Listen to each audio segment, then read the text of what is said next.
Assalamualaikum warahmatullahi wabarakatuh. Waalaikumsalam warahmatullahi wabarakatuh. Kepo people, kepo people, orang-orang kepo. Bagus itu, gimmicknya bagus. Ketemu lagi ya sama saya Lutfi. Kali ini saya ditemani sama Kang Ashari, the one and only. Oke. Dulu di obrolan sebelum-sebelumnya kita pernah bahas tentang HI ya. Tuh, Tentang HI. Lembaga Seni Bela Diri Hikmatul Iman Indonesia. Oke. Di HI itu ada banyak sosok ya, banyak tokoh. Banyak banget. Banyak banget. Guru-guru kita, kakak seperguruan kita, saudara seperguruan, adik-adik seperguruan. Mungkin yang tokoh yang sangat berperan di dalamnya itu Kang Diki ya. Betul. Hikmatul Iman. Oh iya jelas Kang Diki. Tidak Fotonya bisa ada di lepas. setiap. Dulu kan di Ranti suka ada Suka ada. ya, kayak presiden gitu. Ya. Pada bulan Februari kemarin ya, tanggal 17 beliau wafat, meninggal dunia. Waduh itu. Great loss ya. Betul ya. Kehilangan Ya. yang besar ya. Kehilangan besar. Waktu itu saya posisi lagi di luar kota ya, lagi di Ciamis. Dengar kabarnya kaget banget tuh. Bener enggak gitu ya? Bener enggak? Langsung balik ke Bandung. Pas balik ke Bandung, kumpul sama anak-anak HI di rumah salah satu aspel lah, di daerah Turangga. Saya datang maghrib. Pada kumpul teman-teman, tapi belum ke Raja Mantri, belum masuk gitu. Ya pada nggak percaya ya. Ya, tapi bagaimanapun itu nyata. Guru kita sudah meninggalkan kita. Bahkan ada teman saya juga, aspel ya, Vi, kamu kan ya cukup kenal lah sama keluarganya. Coba minta izin, lihat beneran si Akang bukan katanya. Ya udahlah, nggak usah dilihat-lihat lagi gitu. Yang ngurusin, yang memandikan, mengkafani, menyolatkan juga anak-anak udah nggak usah. Ya gitulah. Kita semua sangat kehilangan waktu itu. Tapi apa ya? Banyak banget ya yang kehilangan tuh banyak banget. Saya menemukan makna baru loh. Dulu itu saya sering banget ketika manusia meninggal dunia terputus amalannya ya. Kurang lebih begitu ya. Saya bukan ahli agama. Cuma saya ingat yang pertama itu kan anak yang soleh ya. Yang kedua rezeki yang disedekahkan ya, atau yang jariah, bermanfaat, ya. Jamal jariah. Yang ketiga ilmu yang bermanfaat. Ya, betul. Nah, sewaktu Kang Diki meninggal itu, waduh, saya dapat pemahaman baru ya, di mana yang datang segitu banyaknya. Waktu pemakaman beliau yang bisa juga yang bisa pada saat itu, belum yang telat gitu di luar kota. Banyak banget gitu. Bahkan tokoh-tokoh pun pada datang ya, termasuk Bapak Gubernur juga datang ya waktu itu. Nah, dari situ, wah ini apa ya yang bikin orang-orang ini pada datang gitu. Saya mah kebalik. Apa? Kalau Ashari mati, begini nggak? Nah, bener. Nah, kalau saya nanti gimana gitu ya. Kalau di pinggir jalan gak ada yang tahu. Iya. Anak yang soleh ya anak lagi dididik lah biar solehah. Terus sodako ya mungkin aduh gimana ya masih pabaliut sama kebutuhan gitu walaupun berusaha. Yang ketiga ilmu yang bermanfaat apa gitu ya yang saya wariskan. Dari situ juga saya sadar pentingnya berbagi ilmu itu. Waktu Kang Diki meninggal loh, ini orang-orang ini bisa kenapa ya? Bisa makanya berkumpul. ini mau diaktifin lagi. Iya, makanya aktif juga di sini gitu. Soalnya dulu juga pernah aktif sama Kang Diki gitu. Saya juga suka ikut-ikut Kang Diki dulu waktu masih bujangan. Ya, suka ya, yang dulu ini ya, yang foto video, iya wawancara, fotoin, radio videoin. juga kan sama Iya, betul. timnya Lutfi ya? Iya. Radio pertama. Itu ada ceritanya. Enggak sih sebetulnya saya bagian nyambungin koneksi aja di Bandung. Penggagasnya mah Kang Ashari sama Kang Aris, HIRS yang di Jepang. Di Jepang waktu itu. Jadi dulu itu ada rencana Kang Diki mau siaran, bisa live streaming. Kang Ashari lagi sekolah di Jepang, Kang Aris dari Cianjur, Aspel lagi lagi kerja di Jepang. Mereka antusias pengen dengerin. Tiba-tiba waktu Kang Diki mau siaran, hujan gede, petir bersahutan sampai dibatalin siarannya. Makanya yang jauh-jauh pada kecewa. Saya lupa lah. Salah satu radio di Bandung. Oh, tadinya mau radio. Radio, tapi bisa live streaming. Gitu, radio tapi udah ada live streaming tahun 2014 apa 2013. Ya, gitu. Android mulai rame, BB mulai ditinggalin waktu itu. seperti itu gitu. Itu bahkan saya pun sebetulnya kenal sama Kang Diki dari siaran online dulu di Radio Paramuda tahun 97. Transdimensi ya. Iya, karena aneh, saya itu dulunya aslinya penakut ya, takut hantu. Kalau ada tempat kosong, tempat gelap teh sieun aslinya dulu. Dulu nggak berani lewat sendiri. Kalau ada jalan gelap mendingan muter gitu. Ke toilet aja waktu zaman sekolah tuh kayak takut gitu, kayak begitu. Tapi ternyata dari siaran beliau menjelaskan gitu, apa sih yang kita takutin gitu kan, apakah perlu kita takutin gitu. Sampai akhirnya tidak takut gitu. Ya begitulah kurang lebih. Perkenalan saya juga sama beliau dari berkat siarannya beliau. Kalau beliau mungkin nggak siaran di Paramuda, entah ya, entah juga. Ya. Terus kenal juga sama muridnya beliau, Kang Diki Jatnika dari SMA 3. Almarhum. Yang almarhum juga ya. Nah, itu gitu. Temennya kakak ya, temennya kakak saya. Dia saya latih 1 tahun di bawah saya. Dia ngejelasin HI juga gitu. Jadi kayaknya jin tuh nggak usah ditakutin loh. Ini apa gitu kok orang-orang yang lain mah nakut-nakutin gitu, siaran yang menakutkan loh. Ini kok mereka kayak yang nggak takut sama hantu-hantu makhluk astral gitu. Itu kok bisa begitu gitu. Saya jadi penasaran gitu. Gitu. Itu awal mula ketertarikan. Oh gitu. Bahkan dulu tuh di depan kamar kakak saya, menurut Kang Diki itu ada Kang Diki yang mana nih? Ya Kang Diki Jatnika. Kang Diki Jatnika, Kang Diki Acun. Acun. Itu ada yang apa ya? Ada penunggunya atau apalah. Wah, saya sempat takut, tapi dia kayak nggak takut, kok nggak takut gitu. Wah, dari situlah diskusi. Ternyata ya hantu atau jin ya itu bukan sesuatu yang harus ditakuti gitu, bahwa ya kita tuh manusia jauh di atas mereka gitu. Jadi ada pemahaman baru. Itu malah jadi cerita saya lagi. Ini padahal ada narasumber. Enggak, ini kan nyambung bahwa kenapa keportase mau di Iya, mau dihidupkan. Siapa tahu sayang inspire others ya. Betul. Dulu itu Kang Diki itu yang saya ingat siaran dari radio ke radio. Pernah di Paramuda, CBL. Pernah di CBL, di MGT ya. Di Dahlia. Banyak lah pokoknya, di Ganesha juga pernah. Terus ngisi-ngisi di TV gitu. 8EH ada tuh pas lagi siaran. Betul. Terus dari kampus ke kampus beliau datengin, dari masjid ke masjid, dari kumpulan-kumpulan, pengajian-pengajian, dia mau datengin apa-apaan gitu kan. Dulu tuh saya kok ngejelasin doang antusias banget, apa sih gitu. Nah, waktu beliau meninggal saya jadi paham, mungkin orang-orang ini dapat manfaat dari apa yang beliau jelaskan, apa yang beliau sampaikan, apa yang beliau ajarkan. Sampai-sampai dekatnya sedekat itu gitu. Ada yang bukan anak, bukan keluarga kandung, tapi saya sangat bisa merasakan kesedihan mereka gitu, kehilangan mereka gitu. Ada yang kelihatan menangis, ada juga yang diem aja, tapi semuanya kehilangan gitu. Kok bisa begitu ya? Apa sih yang beliau lakukan gitu? Manfaat apa? Kayak gimana gitu ya? Ternyata mungkin dari yang beliau ajarkan ya, dari yang beliau sampaikan gitu. Jadi ya walaupun ilmu saya kalau nunggu kayak Kang Diki segitu luasnya mah kapan gitu ya. Jadi ilmu yang kali ini baiklah dibagi gitu, siapa tahu jadi jalan yang ketiga nanti yang tadi apa, ilmu yang bermanfaat gitu. Saya mungkin tidak pintar tapi saya ketemu orang-orang pintar. Saya mungkin tidak tahu solusi tapi ketemu orang-orang yang bisa solusi, mendingan direkam, di-share aja lah gitu. Gitu. Dulu tuh saya kata Kang Ashari, kata Kang Aris, Kang Lutfi ini bisa siaran. Saya listen to my radio, gini settingannya. Oke, bisa bantu di Bandung, siap, saya bantu. Kang Diki juga siap, Kang. Saur Kang Aris, saur Kang Ashari. Tiasa siaran, hayo tuh orang siaran cenah ke Lutfi ka bumi. Pang settingkeun. Oke, setting. Oke, kumaha Kang siaranana? Ya Lutfi ikut siaran. Wah, kumaha ikut siaran? Saya yang nggak ada basic nanawan. Waktu itu saya takut juga ya, antara seneng gitu diajak siaran tapi ngomong apa gitu ya, saya nggak ada background, nggak ada apa, manggil temen aja, kalau sendirian mau takut. Saya panggil Kang Romi sama Kang Endri lagi berhalangan waktu itu. Akhirnya Kang Romi lah, karena beliau mah memang penyiaran beneran ya, belajar broadcasting terus pernah di radio juga gitu. Jadi saya rasa saya pilih orang yang tepat lah, dan beliau juga murid HI, mantan ketua gitu. Saya rasa bisa nyambung gitu. Soalnya kalau saya disuruh nemenin Kang Diki ngomong naon gitu. Bisa itu nyambung.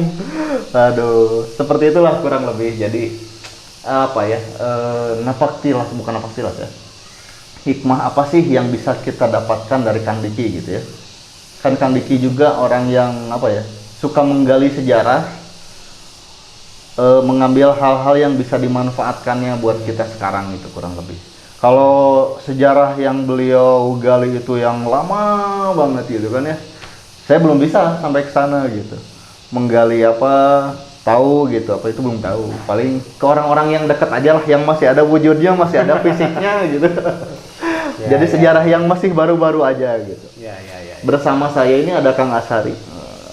Mungkin teman-teman sebagian penonton Keportase udah tidak asing lagi ya, tapi beliau ini salah satu murid dari Kang Diki ya.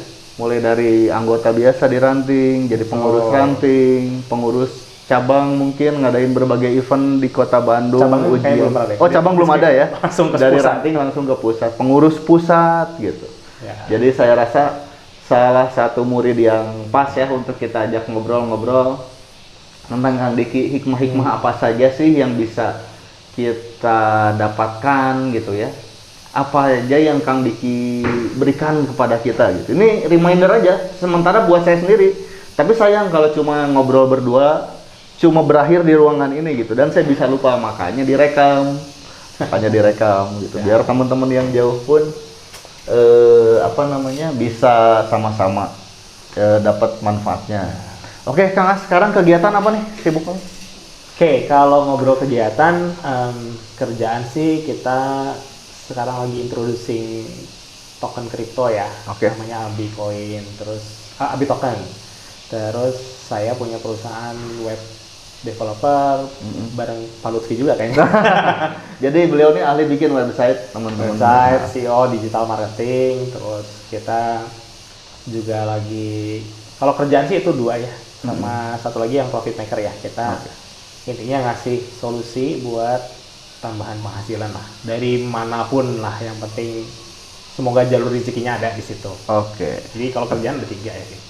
Kalau yang lainnya yang bukan kerjaan ya, maksudnya aktivitas, ya ngelatih, biasai, terus ya jualan online standar gitu ya. Tarantula tuh kalau mau beli tarantula. Tarantula ya, laba-laba besar itu. Terus kita juga sebenarnya juga, saya juga brand owner. Tuh kalau ada Levisap tuh, itu kan brandnya yang kita punya ya, pasta gigi. Tapi itu juga ada ceritanya, itu nggak lepas dari Kang Diki tuh. Oh, ini juga ada hubungannya ya? Iya, itu Levisap itu ada Kang Dikian. Oke, nanti mungkin kita bedah tersendiri ya Levisap dan sejarahnya. Ya, itu sih kalau kegiatan sih kegiatan oke. Ya. Ngurus PKL, anak-anak PKL lagi banyak sekarang. Jadi beliau ini ngajar juga, mau mendidik anak-anak SMK, karena anak SMK itu diwajibkan praktek kerja lapangan ke perusahaan. Gitu ya, biar mereka punya pengalaman kerja. Kang As nih masih mau loh mendidik mereka. Luar biasa memang gitu.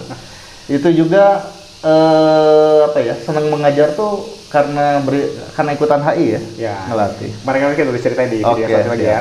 Lihat deh videonya. Oke, video sebelumnya. Bagaimana saya menemukan posisi di dunia ini. Oke, sekarang kita bahas tentang Kang Diki. Kang Diki ini Kang As pertama ketemunya gimana? Kapan? Oke.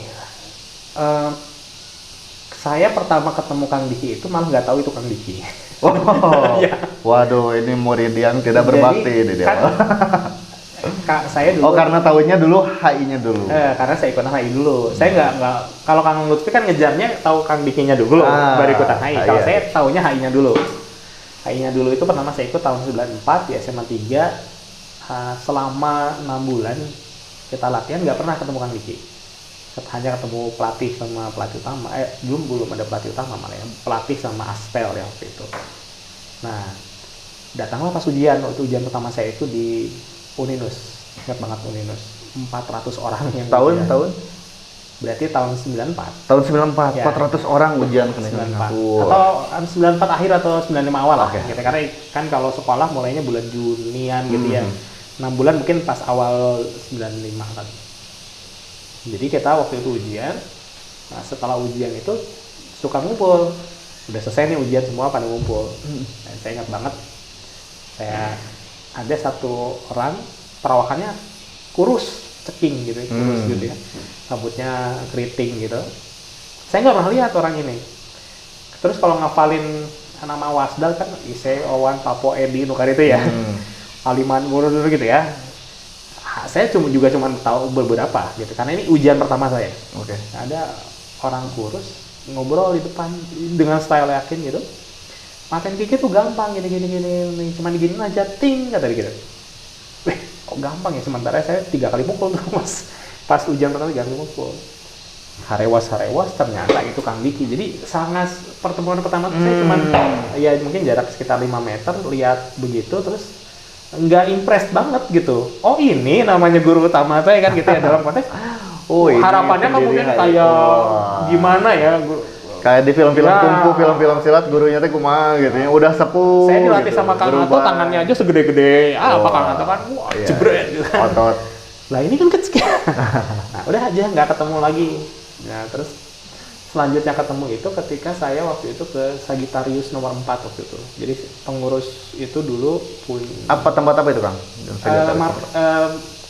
kantor pengurusnya ketemu ya. Ketemu lagi, oke. Sekretariat pengurus sekretariat ya. Sekretariat itu ya. Sagittarius waktu itu.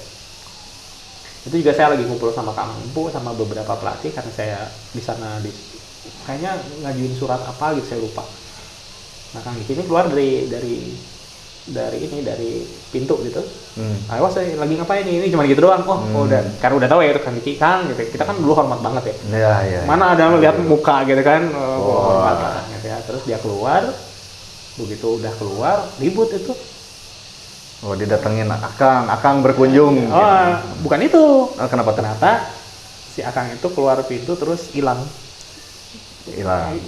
ya gitu. Udah pada entah itu loncat. Nggak kelihatan lah ya pokoknya. Lari cepat hilang gitu. Sepersekian detik hilang gitu. Tapi ya pokoknya di ruang itu kelihatan. Keluar langsung disuruh udah nggak ada. Gitu. Banyak yang nyaksiin aja ya gitu. Sakti oke. Nah gitu ya. Nah itu. Nah, jadi saya sama Kang Diki nggak pernah ngobrol gimana dulu pas awal-awal. Saya baru intens ketemu, berkesempatan ngobrol itu pas saya jadi pengurus. Jadi saya ikut HI 94, saya baru benar-benar ngobrol panjang lebar gitu ya di tahun 2000 ketika saya jadi pengurus. Sekretariatnya kan dekat waktu itu di Jalan Wartawan, cuman beda mungkin nggak sampai 100 meteran lah ya.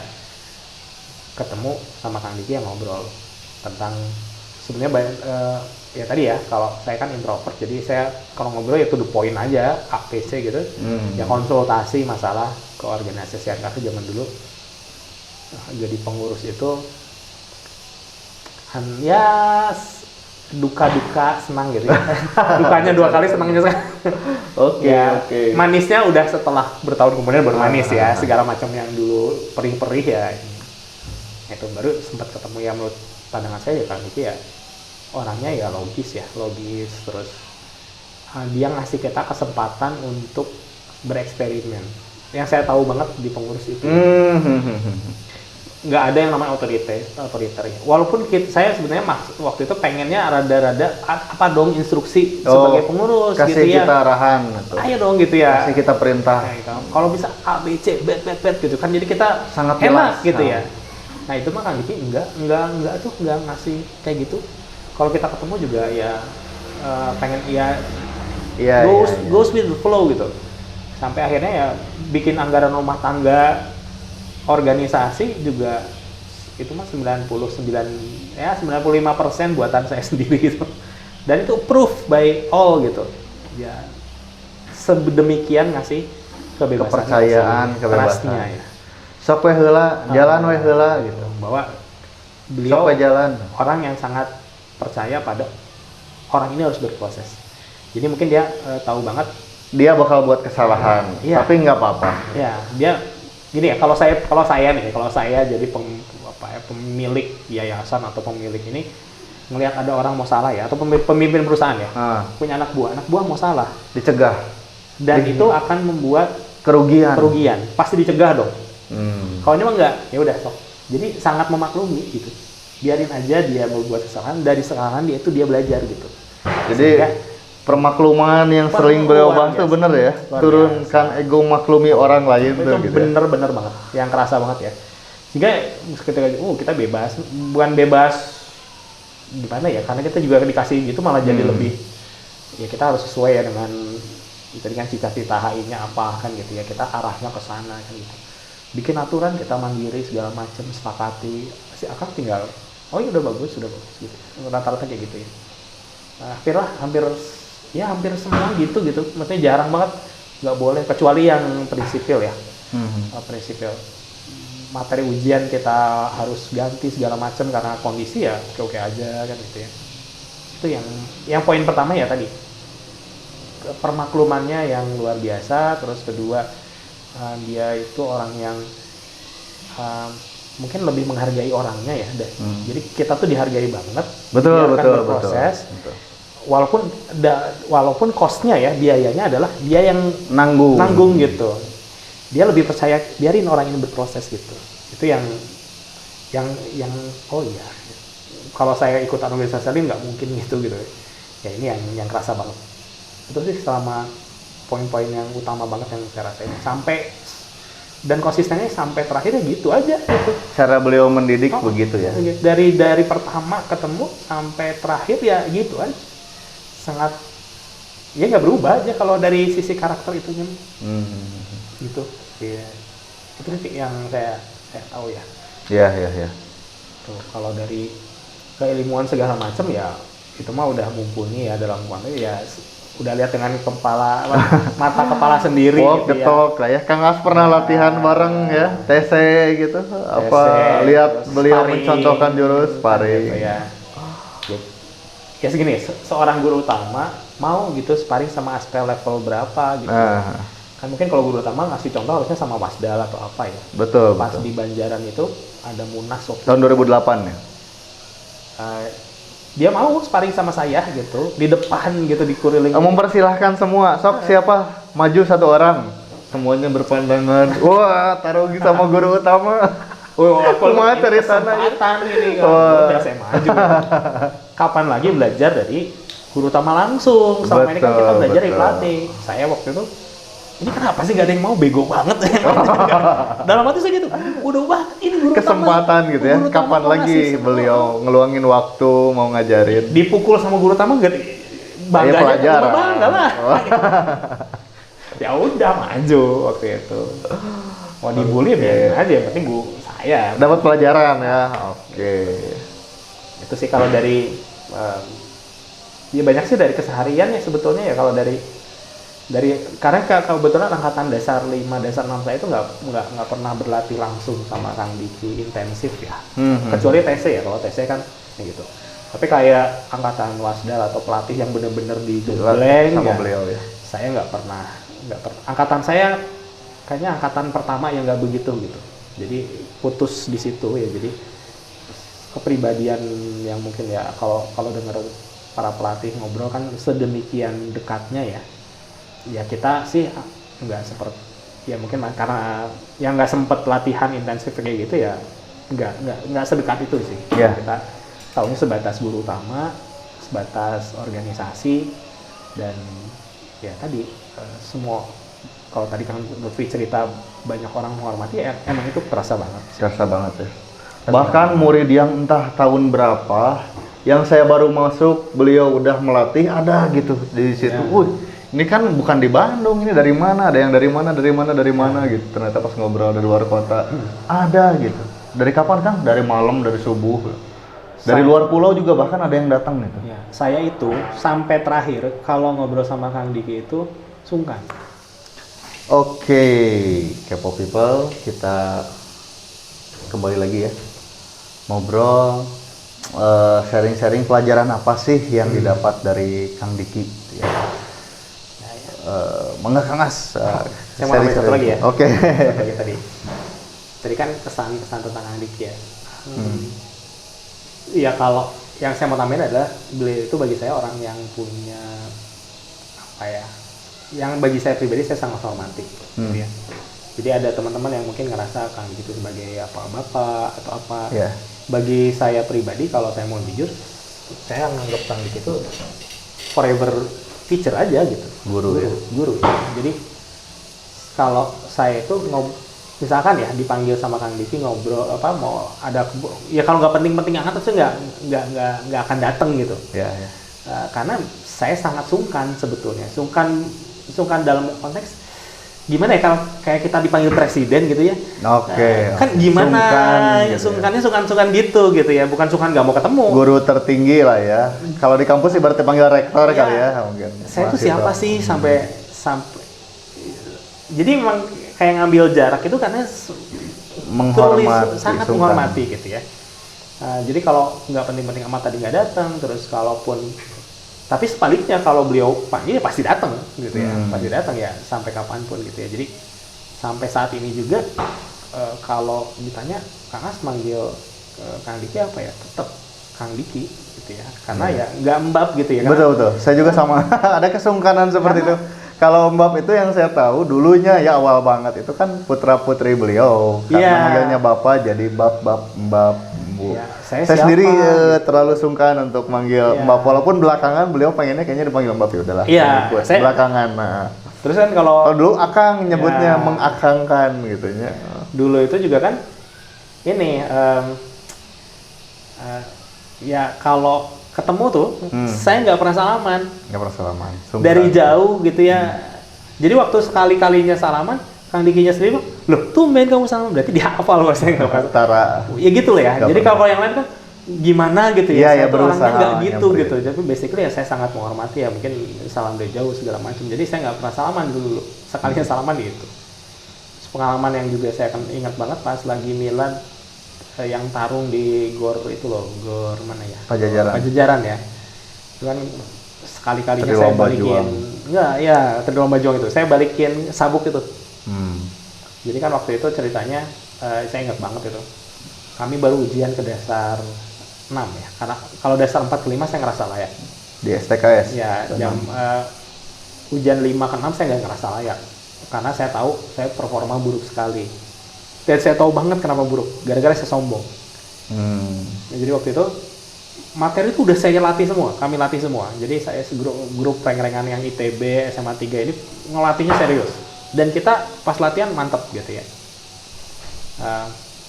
Dapat waktu itu pikir harus pakai koran gitu. Itu kan makanan saya sehari-hari kalau di penting di tempat latihan. Kalau demo mah udah aja centang-centeng gitu. Kalau saya ngajarin kok gitu kan. Saya tahu banget saya gagalnya gara-gara sombong. Waktu itu ya siapa yang mau duluan gitu ya, kalian mah gitu kan. Ada gitu dalam hati, kalian mah kan yang lainnya, saya duluan kan gitu kan. Sombongnya tuh jelas saya tahu. Begitu bak langsung itulah sadar, saya sombong gitu. Nah, jadi dasar 5 ke 6 saya nggak merasa layak, sehingga ketika Kang Diki ngasih speech waktu itu ya, Anda sebetulnya harusnya nyadar diri gini. Saya langsung bilang, saya mau balikin sabuk saya. Saya nggak mau pegang dasar 6 ini karena saya nggak layak di sini. And I did. Saya balikin itu sabuk ke Kang Diki langsung. Gitu ya. Di depan orang-orang. Tapi via Kang Wawon. Oh, lewat Kang Wawon. Oke. Pelatih utama. Nah, Kang Wawon kan inilah CS ya gitu ya. Gigi saya segala galaknya Kang Wawon itu cuma di depan doang. Iya. Itu asli nama baik banget. Nah, pas lagi di lomba juang itu, saya kan lagi duduk pada atas gitu kan, lomba juangnya kayak iya. atas gitu kayak ya, tribun gitu ya. Kang Diki dong, As, nggak boleh kayak gitu. Itu ya, saya lupa katanya, tapi dia, Akang mah maksudnya nggak gitu. Ambil lagi, nggak boleh kayak gitu. Dia marah bener itu matanya, marah gitu. Marah. Bahwa basically ya mungkin maksudnya dia memotivasi ya, tapi karena saya juga ngerasa banget dapet kena gitu ya, saya balikin akhirnya. Nggak gitu maksudnya. Marah banget. Di situ saya tahu bahwa sebetulnya beliau mendidik ya, bukan ya namanya juga ya balik lagi ke tadi memaklumi ini anak-anak mungkin secara hasil ujian kemampuannya belum mungkin, tapi secara tekad, semangat mungkin itu yang dihargainya ya, niat itu buat ngelatih. Jadi kalau ya pesan saya tentang kali itu sih ya mungkin kayak memandang presiden lah, gimana ya, berwibawa segala macam ya gitulah. Malah kalau sama saya mah nggak ada unsur deket seperti keluarga, nggak ada itu. Nggak ada ya, jauh itu dari situ, kira-kira gitu. Gimana lagi, Vi? Apalagi yang kira-kira mau digali nih? Apa ya? Ya pokoknya kepergian Kang Diki itu betul-betul bikin banyak orang merasa kehilangan gitu. Terus apa Kang? Apa yang Akang teruskan ajaran Kang Dik ini? Di apa yang Akang apakah berhenti hanya buat sendirian aja atau Akang teruskan dengan cara apa, mungkin bisa sharing. Nah, sebetulnya kan kalau mau jujur-jujuran itu kan sebetulnya saya itu intens dapat ilmu lah ya kalau gitu ya. Belajar intens itu ya semasa ini aja ya, semasa Hikmatul Iman aja. Setelah Hikmatul Iman nggak lagi aktif di 2016 ya, maka saya tidak lagi menggali keilmuan si ilmunya ya gitu. Nah, suatu saat pada waktu itu saya ingat banget Kang Darto yang meninggal duluan. Kang Darto meninggal duluan. Tahun kemarin ya, Pak, 2020. Lama lah. XHI itu kan gara-gara Kang 2020 bulan April apa Maret. Nah, jadi pas Kang Darto meninggal itu saya mikir panjang gitu ya. Walaupun sebetulnya kan intinya kan kita ngobrol-ngobrol ya. Kita gimana nih ya udah seru-seruan bikin XHI. Iya. Sehari sebelum Milad. Padahal pada waktu itu saya mikir juga ya Kang Darto berjasa banyak. Sebetulnya kalau dibilang jasa ya kalau interaksi langsung lebih sering Kang Darto daripada Kang Diki kan. Ya karena yang ngelatih di ranting. Nah, jadi saya mikir ya Kang Darto kalau misalkan ilmunya berhenti di saya kan dosa lah. Bukan dosa ya. Sayang banget gitu ya. Nggak diterusin. Sementara saya dapat banyak kebaikan gitu.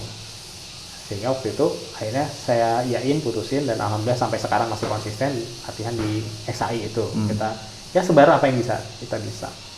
Nah, pas 17 Februari kemarin Kang Diki meninggal juga itu kembali tersadar lagi ya.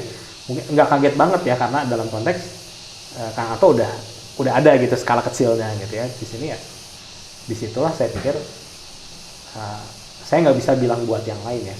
Saya nggak akan bilang, kalian anak-anak yang dulu sendiri aja. Kamu harusnya A, B, C gitu ya. Saya nggak punya power itu. Pribadi. Akhirnya saya bilang ke diri sendiri kan, oke, berarti kamu harus lebih intens lagi untuk mendokumentasikan sebetulnya. Makanya kalau XAI itu dari awal nggak dibilang nggak akan jadi organisasi, tapi lebih ke dokumentasi jurus, bukan organisasi tapi dokumentasi jurus, manfaat, ilmu dan teman-temannya supaya ini bisa bergulir terus gitu. Nah, justru ya dengan 17 Februari kemarin itu berarti banyak yang harus saya percepat lah gitu ya. Ya kalau udah begini kan pasti kan ya namanya kereta ya jalan terus ya. Terminal umur di sini ya. Habis kita nggak tahu ya, berarti ya harus lebih konsisten, lebih jelas dan lebih semangat lagi sebetulnya buat sebanyak mungkin keilmuan manfaat yang udah kita terima didokumentasiin, disimpan, siapa tahu emang yang udah berjodoh dengan kemanfaat ini bisa akses gitu ya. Tahun kapanpun lah gitu. Ini yang sedang saya juga ya mungkin senada ya sama Keportase sebagai betul. Keportase ini ya kalau teman-teman tahu nih, Keportase ini adalah pelopor medsosnya Hikmatul Iman ya. Orang ini dari dulu nggak pernah mau muncul gitu ya. Tidak pernah mau muncul. Kalau di foto nggak ada, disuruh muncul nggak mau ya. Sosoknya ini gitu ya yang bikin HI besar itu. Salah satu. Via media sosial, branding dan online presence-nya ya Kang Lutfi. Bagi-bagi tugas lah, teman-teman ada yang ngelatih gitu. Jadi sebetulnya kalau saya boleh bicara juga, betul yang Kang As bilang, memang dulu itu saya banyak terlibat tapi di balik layar. Jadi saya itu gimana ya? Ngelihat diri saya kan harus sadar potensi diri ya, harus mengenali diri. Diri saya itu sebetulnya malas latihan. Gimana? Tapi saya tuh pengen datang kalau ada latgam, kalau ada open dialog, ngumpul-ngumpul, seneng ngumpul-ngumpul. Gimana kemalasan saya bisa bermanfaat buat perguruan? Saya nih murid yang malas tapi pengen berbakti, gimana gitu. Nah, sementara pada saat itu ada pemberitaan yang tidak jelas gitu mengenai HI yang negatif. Yang kedua, masyarakat juga perlu tahu HI itu seperti apa gitu kan, latihannya, orang-orangnya, gurunya. Makanya saya mengambil peran untuk mendokumentasikan. Waktu itu saya mulai aktif itu bantu-bantu Kang Romi dari tahun 2010 sampai 2012. Beliau jadi pengurus pusat, saya jadi relawan aja bantu-bantuin. 2012 terpanggil jadi pengurus pusat lah. Kalau cuma ngerjain yang kayak gitu mah kayak waktu saya jadi relawan aja, cuma moto-moto, ngadain event, ngurus izin. Mungkin teman-teman ada yang mau datang buat open dialog, Kang Diki bisa gitu. Memberikan jadi narasumber open dialog, tapi harus ada yang ngurus tempatnya. Gitu, harus ada yang ngurus sound systemnya, harus ada yang ngurus izinnya. Itulah saya sama teman-teman gitu. Teman-teman pengurus yang lain, Kang Ari, Kang Hilman, Omen, Kang Andi, Kang Romi, Kang Ican dan lain-lain, saya mengambil peran di situ gitu.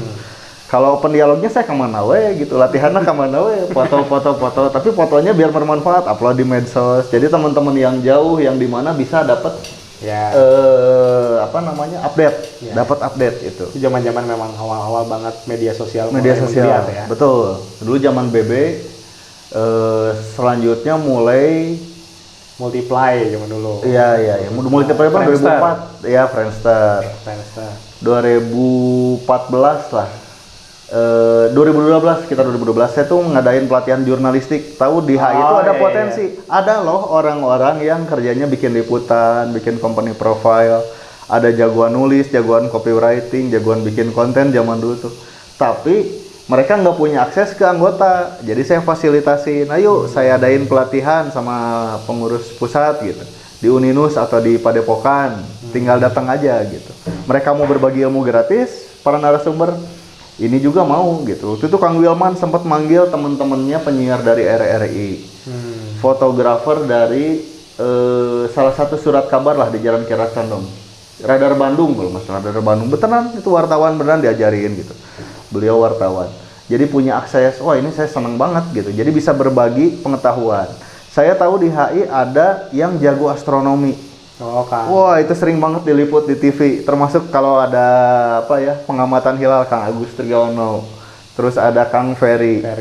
Sementara di HI sendiri kan waktu itu banyak yang belum tahu hilal itu seperti apa gitu, gimana sih penentuan kalender. Ya udah saya fasilitasi, ada yang mau belajar astronomi, ada ternyata. Oh itu ada dosennya, dosen ITB, bayangin dosen ITB gitu merangkap aspel. Ya udah dipertemukan aja, Kang gimana bisa nggak ngajar? Bisa, ya udah di kampus aja, saya bisa kok pakai ruangan di hari libur. Jadi di hari Minggu kita belajar astronomi. Jadi saya sendiri jadi tahu gitu dari Kang Agus, dari Kang Ferry. Minimal bisa sendirilah menentukan buat saya sendiri kapan pergantian bulan itu gitu berdasarkan perhitungan. Itu ada di HI itu banyak banget orang-orang berskill. Itu sayang. Terus dari Kang Diki sendiri, beliau sendiri banyak bepergian kemana-mana, tapi tidak ada yang mendokumentasikan. Waduh, itu sayang sekali. Makanya dulu kalau saya ikut open dialog itu suka saya rekam, saya kasihin ke senior-senior, pelatih utama Wasda, ke Kang As yang di luar negeri, waktu itu lagi di luar negeri, biar update, saya update. Terus motret itu dulu saya pakai HP BB, tapi saya rasa wah ini nggak bagus nih. BB Gemini 2 megapiksel kalau nggak salah. Wah 2 megapiksel. Akhirnya saya ngobrol-ngobrol sama Kang Endri, sama Kang Dewa, sama Kang Asep Budi. Intinya kalau untuk kegiatan HI ngomong aja, kamera saya boleh dipakai. Mereka kurang lebih begitulah. Terus Kang Diki juga tahu, pakai we kamera Akang. Oh gitu Kang, kayaknya iya boleh. Kela kameranya tipe apa? Akang nyebut tipe ini. Dilihat-lihat. Wah, canggih loh. Wah, iya mah 30 sampai 50 juta belum lensa-lensanya. Waduh, saya ngeri juga ya. Iya, motor saya harganya cuma 3 juta gitu kan. Waduh, kayaknya itu next level deh ketinggian. Oh, gitu. Saya ingat yang bawa satu box gede gitu, yang lensanya gede. Lensa yang putih-putih gitu. Aduh. Ya, dulu sempat juga itu. Kamera full frame, Nikon ada, Canon ada gitu. Itu yang Handycam Sony ada ya, gitu betul. Full frame buat profesional, ngeri juga ngelihat harganya. Nggak berani itu, nggak berani. Jadi akhirnya pinjem sampai akhirnya saya sendiri karena malu minjem terus punya keinginan buat nabung gitu. Kalau ada rezeki nanti pengen beli kamera gitu. Akhirnya setelah latgab di Sukabumi, Pelabuhan Ratu 2014 di Jogja. 2014 saya beli kamera itu demi menjunjung tinggi nama baik perguruan. Wah, menjalankan ikrar. Masa HI fotonya jelek gitu. Ya gitu. Aduh, sayang banget sih Akang kalau fotonya jelek. Jadi ya seperti itu sih. Buat saya juga ada peninggalan seperti itu. Mungkin fotografi itu Kang Diki tidak mengajarkan langsung, tapi saya jadi terjerumus ke dunia fotografi salah satunya karena iya. Sekarang kan profesional ya, salah satu kegiatan saya fotografer. Soalnya secara nggak sadar waktu di event HI itu banyak model. Foto. Kalau dalam kondisi normal gimana? Coba siapa yang mau dipoto kan minta izin. Ini mereka dengan senang hati. Terus bisa ngambil dari berbagai angle gitu. Belajar nulis dan lain-lain. Seperti itu sih. Saya juga banyak di balik layar itu dari situ kepikiran mendokumentasikan kayaknya yang semua terkait sama Kang Diki MTHI gitu. Itu juga harus di-push, didorong gitu. Valgara, waktu itu Kang Benny, Teh Ambar, Kang Ali, siapa lagi ya? Banyak lah pokoknya Bu Ike. Banyak kegiatannya gitu. Lucu ini. Ranting HI tapi udah pada senior anggotanya di atas 40 tahun, di atas 50 tahun gitu, dengan dulunya mantan pasien jadi terapis. Itu harus diangkat. Terus Kang Sodik lagi kan murid HI yang bisa nerapi ratusan pasien sehari. Wah itu keren banget gitu. Sayang kalau cuman diketahui di level antapani. Makanya harus didokumentasikan, difoto, disebarluaskan lah. Mungkin saya ngambil peran di situ sih. Kalau jalan ninja saya mungkin di situ ya. Menjadi pelatih, melatih langsung kabur. Kecuali kalau kepepet nggak ada pelatih lagi, oke lah. Sekarang disuruh melatih nggak mau aja nih. Baru kemarin aja event. Tapi nggak pede aja. Baru kemarin aja. Di situ pun disuruh bukan ngelatih sebetulnya. Yang nggak banyak ngomong aja sih. Kalau saya nggak banyak ngomong. Lebih banyak di balik layar. Jadi itulah peninggalan dari Kang Diki. Jadi walaupun kita masih jauh lah dari Kang Diki ya, wawasan, pengetahuan, pengalaman, mungkin kita jalan dengan cara sendiri-sendiri lah ya. Berbagi ilmu, berbagi. Intinya kan kita udah ya tapi mungkin kalau dibilang pencerahan ya dapat guidance ya. Iya. Nggak langsung tapi lewat jalannya Hikmatul Iman yang kalau nggak mungkin nggak ada kalau nggak ada Kang Diki gitu. Betul.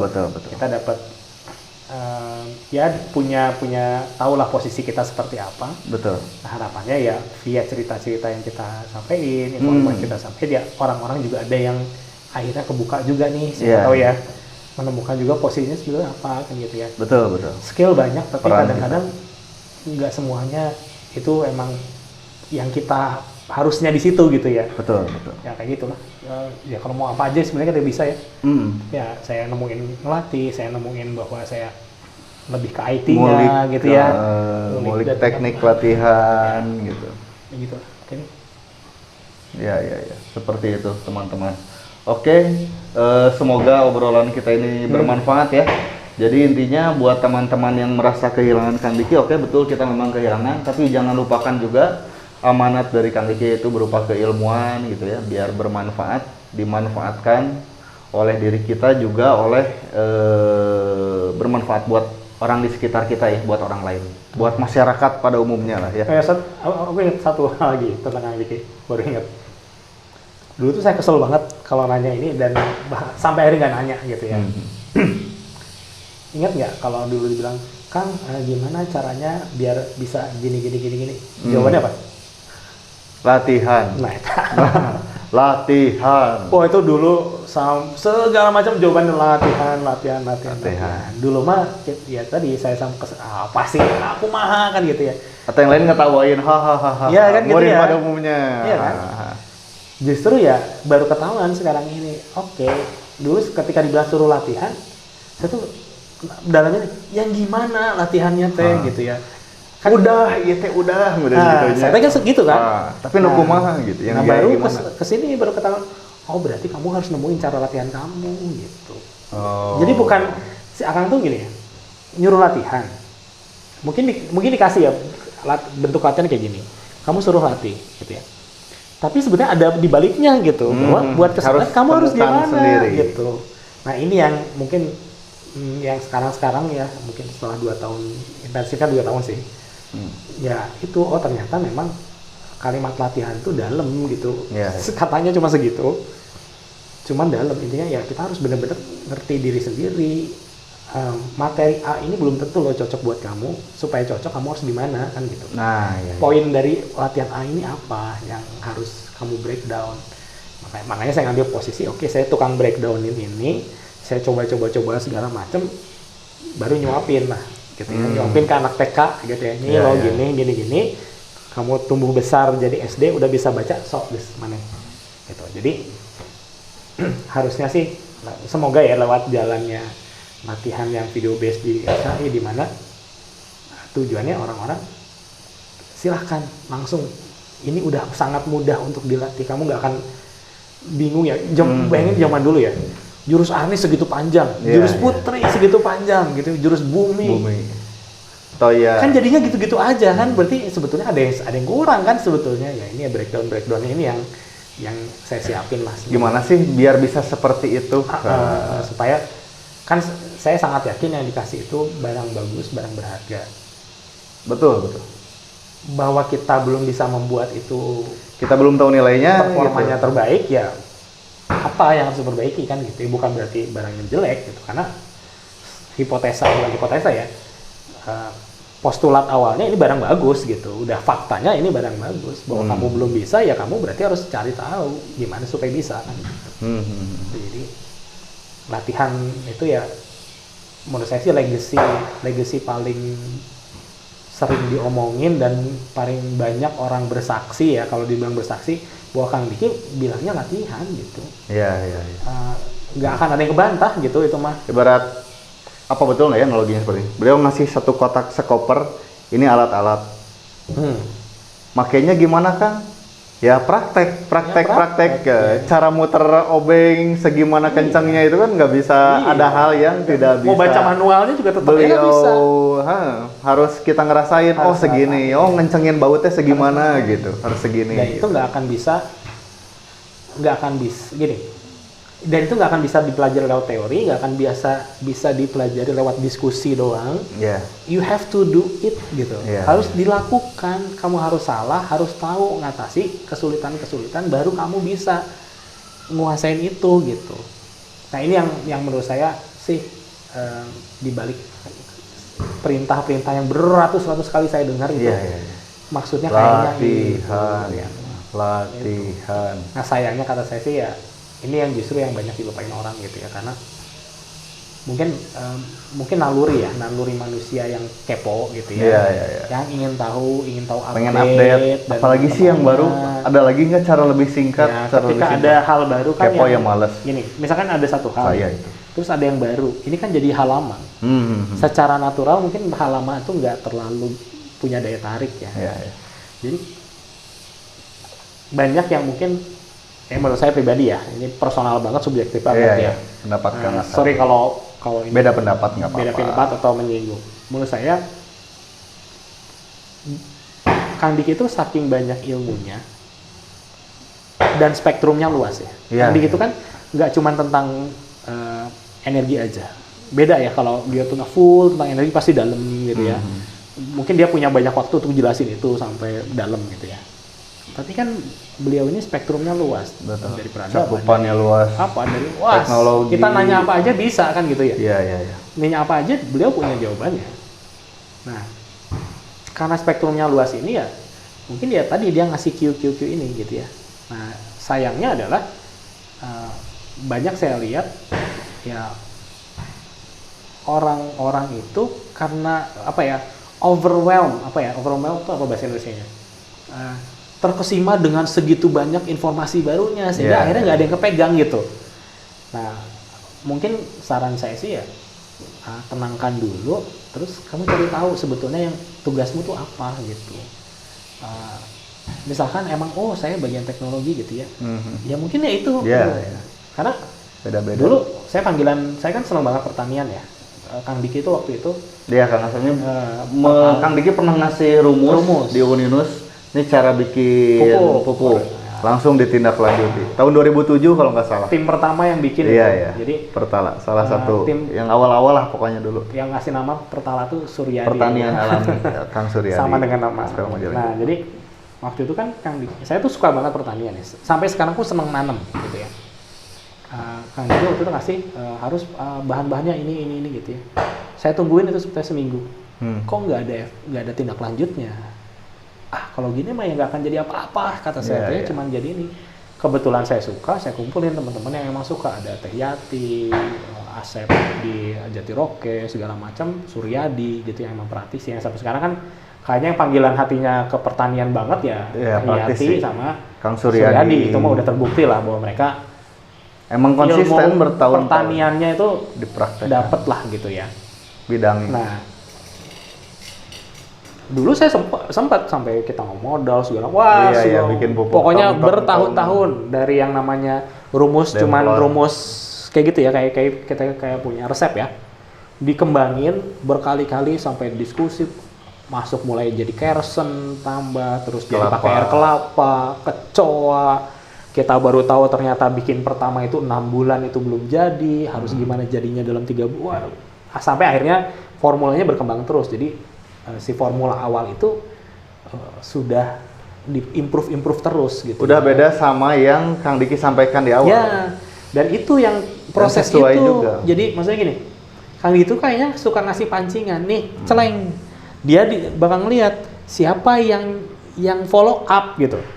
Ketika kita follow up ternyata ada ini loh, ada ini. Setelah Diajak kita diskusi lagi, praktekin, ngasih lagi. kan dipraktekin gini, oh tambahin ini. Jadi emang gitu proses belajarnya itu Bertahap. bertahap, kayak naik kelas selama kita follow up gitu ya.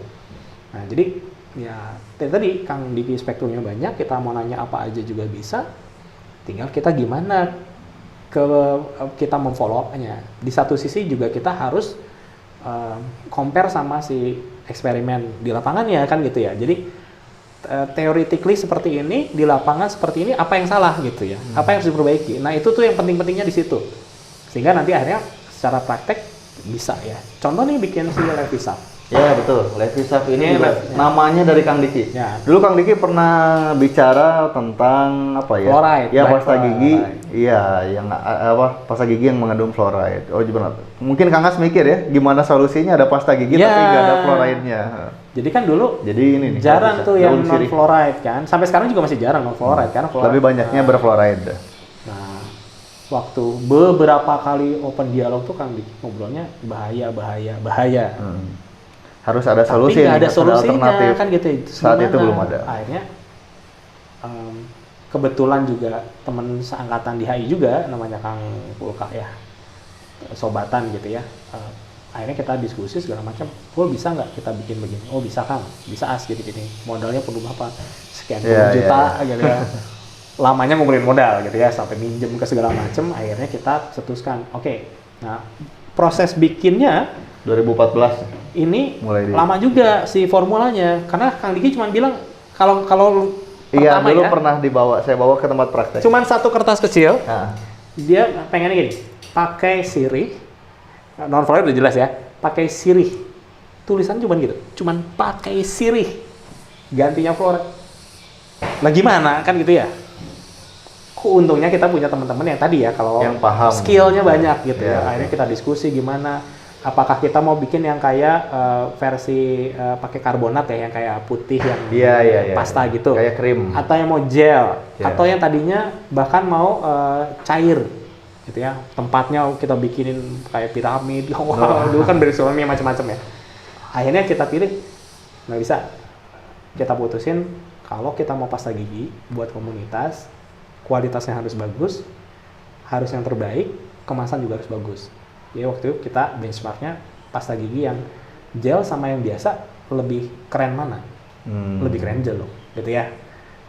Lebih mahal mana produksinya? Lebih mahal gel, udah gel. Wah segala macam. Ini tes berapa kali akhirnya jadilah si produk Levisap ini gitu ya. Jadi ini mah bukan Yang memberi nama juga beliau ya, Kang Diki. Levisap. Levisap itu kan artinya Hormon ya. daya tarik dalam bahasa Lemurian. Tadinya ini sebetulnya lainnya panjang, nggak cuma Levisap itu nggak cuma plastik gigi, tadinya mau ke Kosmetik ya buat body wajah. wash. Kita udah sempat body wash, Iya. bikin sampel ya. Kita ada body wash, terus waktu itu body washnya yang pakai ini peeling agent ada juga. Jadi kalau itu dagingnya Ngelepas. keluar gitu ya. Terus ada sampo dulu Kang Diki bilangnya cuma gini aja, susu kambing. Kita bikin sampai bikin sampelnya gitu ya. Kalau susu, jadi zaman dulu sabun bukan sampo sih, sabun ya, susu kambing itu masih jarang. Kang Diki udah bilang ini bagusnya pakai susu kambing. Itu eksperimen dari pakai susunya sampai akhirnya pakai, nggak bisa nih Kang kalau pakai susu nggak tahan lama ya, mau di gimana juga. Jadi kita pakai susu kambing yang sudah serbuk, tapi ngambilnya dari supplier yang terbaik di Indonesia gitu ya. Kayak ini juga, ini bahannya banyak dari Singapura ini keluarnya, jadi bukan bahan lokalan impor gitu. ya. Sirihnya aja harus certified apa gitu, jadi rumit bikin si Levisac ini. Nah, cuman ya tadi yang kita nggak sempet follow up ya, walaupun lainnya tadi banyak gitu. Jadi kan gue kalau ngobrol sama Kang Diki sama Teris ya, dari ujung rambut sampai ujung kaki ada produk ada yang bisa gitu ya. Kalau buat rambut waktu itu ya siapa tahu teman-teman mau follow up nih, Kang Diki minta pakai ekstrak daun rambutan, karena daun rambutan itu punya properti buat jadi sampo alami. Jadi pakai ekstrak daun rambutan plus arang. Baru dengar Arang sekam ya. Arang sekam. Jadi kayaknya buat nyerap si minyaknya pakai itu gitu. Nah, cuman ya nanti jadinya gimana ya itu perlu di follow up lagi gitu. Jadi ngobrol teknologi seru gitu ya, maksudnya selama kita punya mindset yang buat si follow up-nya ya nggak ceplak-ceplak bilang A nggak gitu, ternyata A coba kenapa ya, baru kayaknya mancing kenapanya gitu, barulah jadi si produk-produk improve gitu. Jadi ya lumayan sih ya kalau kita lihat yang obat aja ya kan Diki, kan kalau masalah obat herbalnya juga kan ya, luar biasa. Testimoninya dahsyat kan gitu ya, buat kolesterol, asam urat, gula darah. Yang darah tinggi itu kan mantap itu ya, kutede ya. Tekanan darah. Itu juga mantap kan gitu. Itu sebetulnya, cuman ya sayangnya bukan sayangnya ya. Jadi ya tadi bottom line-nya adalah teman-teman kita sudah berinteraksi sama, mungkin closing dari kok ya. Kita kan semua pada skala tertentu pernah berinteraksi sama Kang Diki mungkin ya. Betul, pernah belajar. Pasti Kang Diki pernah ngasih apa. Bisa jadi kalimat sederhana yang sebetulnya bisa dikembangkan, ya, hipotesis. Kata kunci yang Q. bisa dikembangkan banyak banget. Coba deh dengar lagi. Dari Q itu gimana bisa ngembanginnya kan gitu ya. Ya mungkin kalau sekarang kita nggak bisa lagi konsultasi langsung ya. Tapi mungkin QQ itu masih bisa dikembangin kan gitu.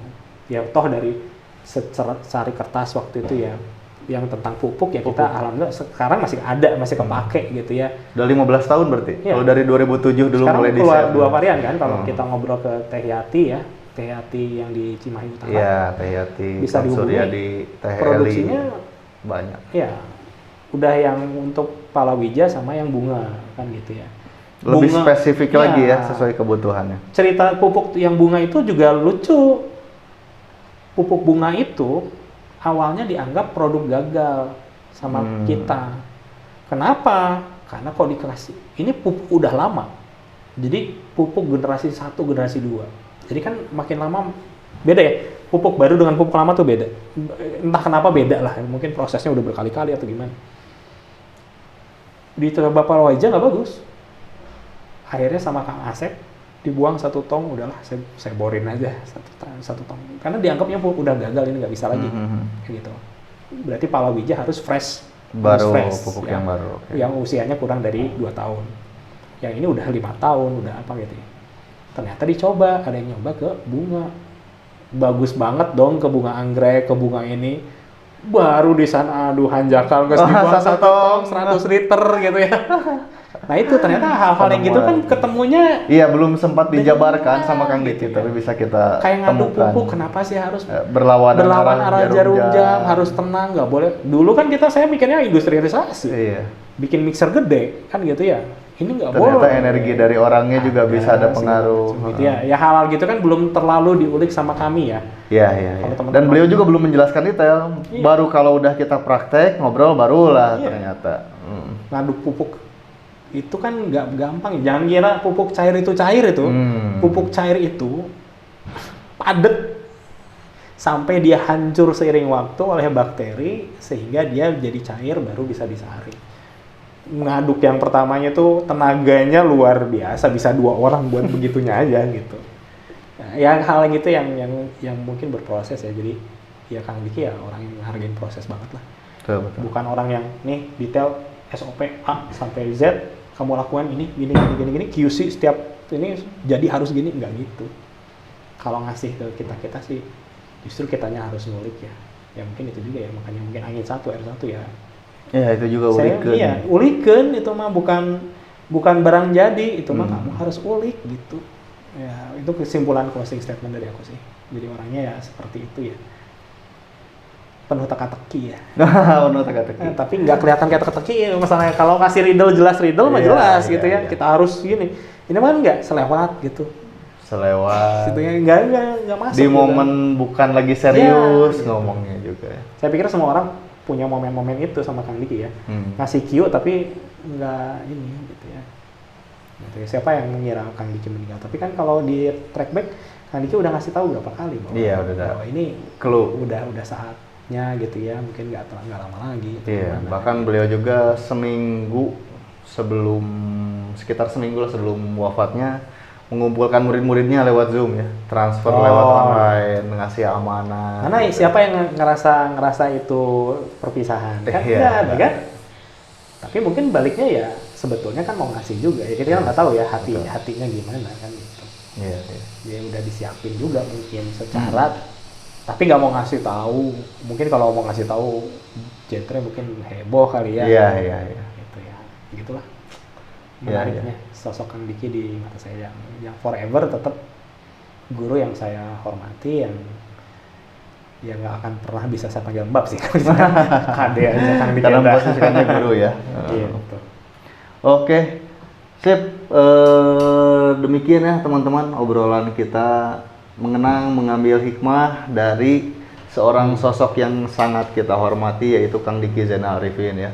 Memang beliau sudah wafat pada 17 Februari 2022 ya. Tapi ilmunya bisa terus menyebar, bisa terus bermanfaat ya.